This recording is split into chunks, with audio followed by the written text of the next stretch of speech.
don't you think President Biden needs to play a role towards peace instead of saying that he could handle 2 wars at a time? Does that give a good impression to fight 2 wars at a time instead of working towards peaceful things?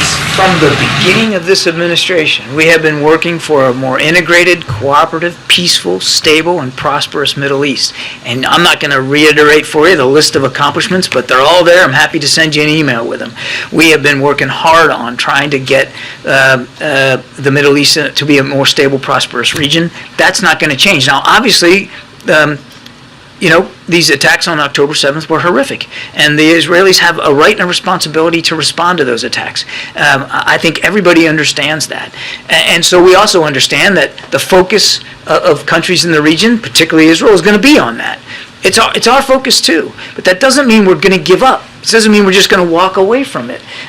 We still believe in the promise of a two-state solution, and we're still going to continue to work for that. We still believe, as a matter of fact, key to eventually getting a two-state solution is normalization between Israel and Saudi Arabia, and we're still going to work on that as well. Why is the president not focusing in these last couple of weeks on his agenda that was basically for a two-nation theory? I feel like in the last 2 weeks this war has lowered what the president was aiming to bring normalization through 2 states, and that whole agenda seems like has been put down. I just told you, sir, there's no change in our desire to see a two-state solution. There's absolutely no change in our efforts to try to get normalization between Israel and Saudi Arabia as a stepping stone to a two-state solution. But we're not blind to reality. Right now, Israel's fighting to defend itself against Hamas terrorists, and we're trying to help them do that. Right now, the focus of the region is on what's going on. And right now, the president's focus appropriately, sir, is on trying to prevent and widen and deepen this conflict to deter